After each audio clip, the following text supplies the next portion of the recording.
वाघोलीच्या शाश्वत विकासामागील दूरदृष्टी, समाजभान आणि कणखर नेतृत्व म्हणजेच माजी सरपंच वसुंधराताई उबाळे। पायाभूत सुविधा, आरोग्य, शिक्षण आणि डिजिटायझेशन साधून गावाला स्मार्ट वाघोलीकडे नेताना त्यांनी तब्बल 350 कोटींची विकास कामं केली। समाजभान जपून गावचा विकास साधणारं नेतृत्व वसुंधराताई उबाळे यांचा प्रभात आदर्श सरपंच पुरस्काराने सन्मान। नमस्ते, मी वसुंधरा शिवदास उबाळे, ग्रामपंचायत वाघोलीची सरपंच तथा पंचायत समिती हवेलीची माजी सभापती। सरपंच पदाच्या अगोदर मी सभापती म्हणून काम केलं या सगळ्यांच्या आशीर्वादामुळे, आणि त्या सभापतीच्या कार्यकाळाचा अनुभव हा मला माझ्या वाघोली ग्रामपंचायतीसाठी उपयुक्त ठरला। आशिया खंडात सर्वात मोठी ग्रामपंचायत म्हणजे ही वाघोली ग्रामपंचायत आहे, आणि अशा वाघोली ग्रामपंचायतीची मी लोकनियुक्त प्रथम सरपंच आहे आणि शेवटची सरपंच आहे, याचा मला सार्थ अभिमान आहे। आणि आज या सरपंच पदापर्यंत म्हणा किंवा सभापती पदापर्यंत मला पोहोचवण्यासाठी माझे पती शिवदास उबाळे यांचा खूप मोठा मोलाचा सहभाग, हातभार म्हणा, आणि मला मार्गदर्शन देखील माझ्या पतींचा सर्वात मोठा आहे। त्याच्यामुळे मी एक महिला म्हणून आज मला सभापती म्हणा किंवा सरपंच म्हणा पदी काम करण्यासाठी मला खूप मोठी संधी प्राप्त झालेली आहे। आज काम करत असताना सरपंच पदाच्या वेळेस ज्यावेळेस काही कामं माझी सभापतीच्या काळजी राहिली ती मी प्रामुख्याने महिलांसाठीची कामं मी माझ्या सरपंचपदी विराजमान झाल्याच्या पुढे मी ती कामं केली। आणि सर्वात पहिलं म्हणजे मी महिलांना सक्षमीकरण करण्यासाठी जास्त वाटचाल केली की माझ्या महिलांना प्रशिक्षण, मी पार्लरची प्रशिक्षण असतील किंवा टेलरिंगची प्रशिक्षण असेल, आणि सर्वात महत्त्वाचं म्हणजे मी ड्रायव्हिंगची कोर्सेस महिलांना सर्टिफिकेट देऊन दिली। कारण आज आमचं वाघोली हे गाव खूप मोठं 3,500-4,000 हजार लोकसंख्येचं मोठं गाव आहे की ज्या गावामध्ये स्कूल, कॉलेजेस खूप मोठ्या प्रमाणात आहेत, आणि मुलांना शाळेत सोडवण्यासाठी म्हणा किंवा त्यांना ने-आण करण्यासाठी महिलांची खूप तारांबळ व्हायची, हे मी स्वतः आवर्जून प्रचार दरम्यान पाहिलं होतं। आणि त्यामुळेच मी स्वतः आयुक्त साहेब असतील किंवा कलेक्टर साहेब असतील, त्याचप्रमाणे जिल्हा परिषदेचे CEO आयुष प्रसाद यांच्या मागं लागून मी ते ड्रायव्हिंग कोर्सेस आपल्या ग्रामपंचायतीला कसे मिळवतील आणि ती मान्यता प्राप्त करून घेऊन मी महिलांना ती प्रशिक्षण दिले।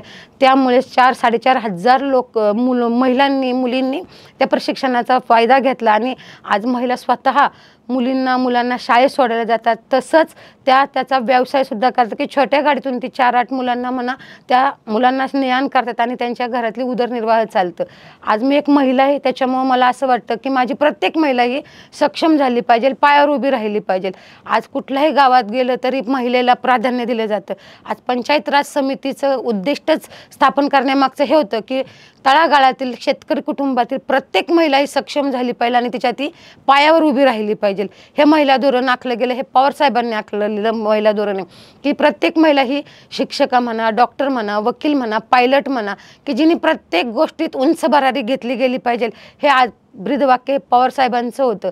आणि त्या ब्रीदवाक्याला अनुसरून किंवा त्यांच्या मार्गदर्शनाखाली मी माझ्या वाघोली गावातील प्रत्येक महिलेला कसं सबल करता येईल, तिला सक्षमीकरण कसं देता येईल आणि ती पायावर कशी उभी राहता येईल याचा मी आतोनात प्रयत्न केला। आणि मला त्याचा आज सार्थ अभिमान वाटतो की माझी प्रत्येक महिलेने आज पार्लरचा कोर्स घेतला, बेसिक घेतलं, ॲडव्हान्स घेतलं, तर आज गावात बरेचशा ठिकाणी महिलांनी माझ्या पार्लरची दुकानं टाकून, ते पार्लरचे शॉप टाकून ते आज व्यवसाय करतायत। कुणी टेलरिंगचे शॉप्स टाकलेत, कुणी प्रत्येक वेगवेगळ्या प्रकारचे ते व्यवसाय करतात की त्या आज सबलीकरणाचं आणि त्या स्वतःच्या पायावर उभा आहेत। आज गावात काम करत असताना आमच्या ग्रामपंचायतीचं उत्पन्न 60-65 कोटी होतं, त्याच्यामुळे आम्ही आमच्या ग्रामपंचायतीची कामं स्वनिधीवरती केली। आम्ही जिल्हा परिषदचा वगैरे कुठल्याही निधीचा वापर न करता आमच्या गावाचा टॅक्स जेवढा जमा व्हायचा त्याच्यातून आम्ही इतके 350 कोटीची कामं आमच्या ग्रामपंचायतीत सरपंच म्हणून मी असेल, आमच्या संपूर्ण बॉडींचा हातभार आमचे भाऊसाहेब असेल, कुंभार भाऊसाहेब, दाते भाऊसाहेब, आणि सगळ्यात महत्त्वाचं म्हणजे आयुष प्रसाद जे महानगरपालिकेचे CEO होते, ह्यांनी खूप म्हणजे त्यांनी प्रत्येक गोष्टीचं मार्गदर्शन की प्रत्येक निधी हा कसा आपल्याला वापरता येईल, त्यांनी खरोखर मार्गदर्शनामुळे आज आमचे 350 कोटीची ग्रामपंचायतीचे आम्ही कामं करू शकले। आणि सर्वात महत्त्वाचं म्हणजे आमच्या गावात आम्ही रस्ते हे कॉन्क्रीटीकरणाचे रस्ते केले, नुसते डांबरी नाही केले तर आम्ही कॉन्क्रीटीकरणाचे रस्ते केले, स्ट्रीट लाईटी केल्या, आणि आणि शाळा जर म्हणताल तर आम्ही आमच्या उबाळे कुटुंबाच्या वतीने 3 ठिकाणी आमच्या स्वतःच्या जागा देऊन जिल्हा परिषदेच्या अशा मोठमोठ्या शाळा उभ्या केल्या की जिथं पहिली बालवाडीपासून ते 4थीपर्यंत त्या मुलं शाळा शिकतात, गोरगरिबांची मुलं शाळा शिकतात आणि 7वीपर्यंत 8वीपर्यंत करण्याचा मनोगत होतं. परंतु त्या कालखंडात आमची गाव हे ग्रामपंचायत हे महानगरपालिकेत समाविष्ट झालं. पण तोही उद्देश आहे की पुढे आपली ग्रामपंचायत नसून आता महानगरपालिकेत समाविष्ट झाले की जास्तीत जास्त 8वीपर्यंत शाळा कशा मुलांना उपलब्ध करून देता येतील तेही करण्याचा मानस आहे. आज रस्ते, ड्रेनेज, STP प्लांट आम्ही ग्रामपंचायतीत असताना जोपर्यंत महानगरपालिकेत समाविष्ट होते त्याच्या अगोदरच आमचे ते सगळे वर्क ऑर्डर वगैरे निघालेले आहेत. परंतु पुढं महानगरपालिकेकडून ती कामं अजून पूर्णत्वात गेलेली नाहीत. वाघोली गाव हे पहिल्यासारखं राहिलेलं नाही. आता ते 3.5-4 लाख लोकसंख्येचं गाव झालेलं आहे आणि त्या लोकसंख्येच्या अनुसाराने आम्ही पहिल्यांदाच गावामध्ये स्ट्रीट लाईटी चालू केल्या होत्या. परंतु आता त्या पालिकेच्या वतीने ते बंद करण्यात आलेले आहेत. पण त्या आता स्ट्रीट लाईटी चालू करण्यात आल्या पाहिजेत. कारण साखळी चोर असतील किंवा रात्रीचे भुरटे चोर आहेत किंवा आज महिला रात्रीच्या IT पार्कमधून कामावरून जॉबवरून सुटून जर घरी येत असतील तर त्या रस्त्याने जाताना त्यांनासुद्धा काही वेगवेगळ्या प्रकारांना सामोरे जावं लागतं. हीच विनंती महानगरपालिकेला वगैरे राहील की तुम्ही आज लवकरात लवकर त्या स्ट्रीट लाईटी वगैरे चालू कराव्यात की जेणेकरून माझ्या महिलांना किंवा वडीलधाऱ्या लोकांना, शाळेत जाणाऱ्या मुलामुलींना वगैरे कुणालाही त्याचा त्रास होऊ शकत नाही. आज ट्रॅफिकची समस्या असेल, ती ट्रॅफिकची समस्या सुद्धा आम्ही सोडवण्याचा पुरेपूर प्रयत्न केला. वागेश्वर चौक असेल, केस्तन फाटा असेल, बकोरी फाटा असेल, किती चौकांचे सुद्धा आम्ही मोठे, ते चौक छोटे होते पहिले ते मोठे करून सुशोभीकरण करून ट्रॅफिक समस्या दूर करण्याचा एक प्रयत्न केला. वाघोली गावामध्ये सगळ्यात मोठं जसं आपण पुण्यातील भाजी मंडई त्याहीपेक्षा आमच्या वाघोली गावामध्ये भाजी मंडई खूप मोठी आहे. किती तिथं हजारो लोक शेतकरी महिला तिथं येऊन कामं करतात किंवा भाजी विकण्याचा व्यवसाय करतात. आज त्यांना सुद्धा आम्ही मोठं शेड बांधून देण्याचा उपक्रम राबवलेला आहे आणि चांगल्यापैकी तिथे आजूबाजूच्या पंचक्रोशीतील शेतकरी, महिला, जेंट्स हे सगळे मिळून तिथं शेती व्यवसाय करतात, भाजी विकण्याचा व्यवसाय करतात.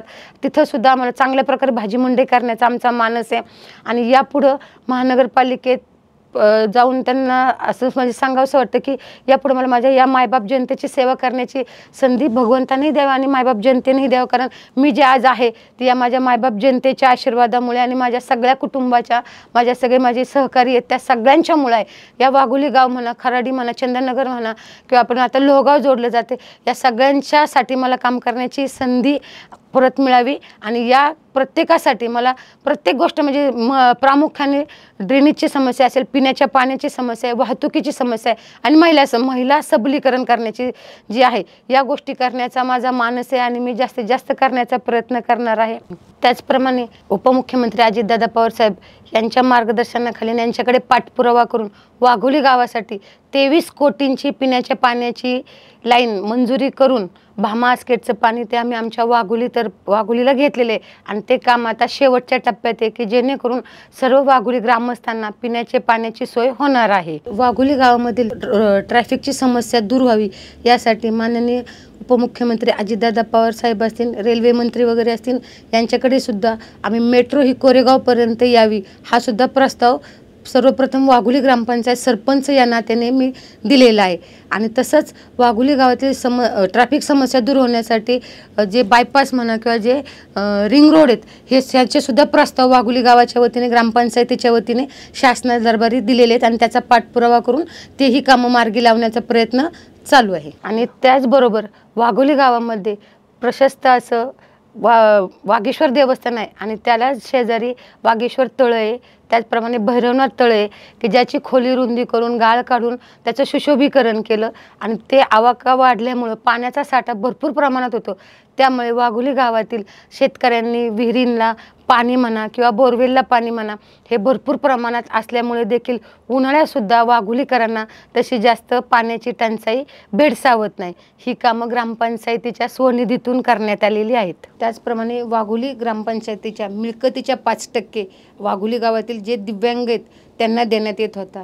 सरासरी 55,000 म्हणा किंवा 60,000 आणि तसंच जिल्हा परिषदेच्या मार्फत 12,000 रुपये असे 65,000चा दिव्यांगांना लाभ देण्यात येत होता. मुलं असतील त्यात दिव्यांग तर त्यांना शिष्यवृत्ती देण्यात आली. तसंच वयोवृद्धांना, ज्येष्ठ नागरिकांना आजन्म पेन्शन योजनासुद्धा चालू करून देण्यात आलेली आहे.